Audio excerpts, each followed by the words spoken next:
I'll tell you, if we may, let's swing over here slightly and let's do a cut on this chart, if we may. Because this siege in chapter 24 that we're speaking of, the first siege happened in this chronology, 496 B.C. The siege in your generation happened in 1948 when the land, Judea, was taken. The second siege occurred in our 1954, actually came to pass in 56 when it was signed and concluded. I would have you bear in mind, and you're going to need to, that this is the siege in which Sinai, the Sinai Peninsula, was taken. All right, that's biblical and it is important. The third siege occurred in 477 B.C. The third siege A.D. occurred in 1967, which is the well-known Six-Day War. This is when the city was smitten. In these other sieges, the old city did not fall.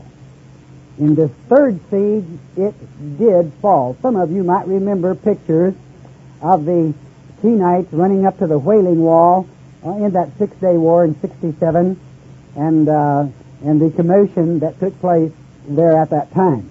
So what I'm saying, and the point I wish to make is this: on any chronology you choose to use, the battles are the exact number of years and months apart. They are an overlay. Ezekiel now stated that 14 years after the city was smitten, that's the old city, he observed the Millennium Temple being built, which was our 1981. With this being the year 1980, we will not have to wait long to see.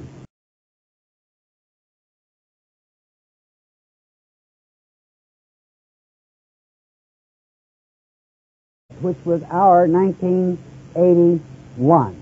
With this being the year 1980, we will not have to wait long to see. Now also, and a point you must remember, because we're not coming back to this chart, is that in the equivalent in B.C. in 463 occurred the fall of Tyre. Now Tyre, of course, in Hebrew means rock. It is also Satan's name. Our rock is Yahweh. Their rock is Satan. So we see then a perfect overlay, a perfect plan. A coincidence? Beloved, if you believe that all that is a coincidence, then you are not one of God's elect. God's plan is perfect. It is written that this overlay would repeat itself. It has repeated itself in this generation. But I can assure you, He has made the promise. You know exactly how things are going to pass. A false Messiah shall appear in Jerusalem about this time, or a little earlier in the spring, rather, that is, of this coming year.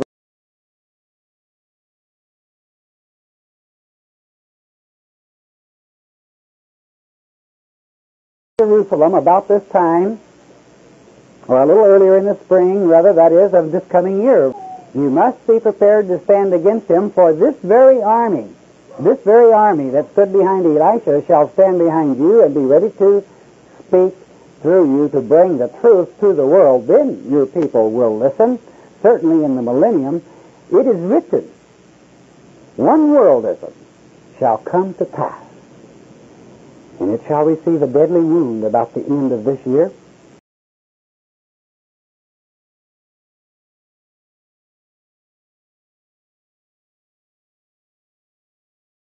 It is written, one worldism shall come to pass, and it shall receive a deadly wound about the end of this year. I tell you, Jezebel killed all the prophets except 100 which were hidden in caves by Obadiah in 50. There were no prophets. Elisha has been successful. He is expanding. There are too many prophets of the living God, to stay in this one place. Even though they are in poverty, they are increasing. Now you can understand that in the prior two chapters, or the prior chapter, referring back to Luke and the teachings of Christ, that we were in the 3.5 years, so expect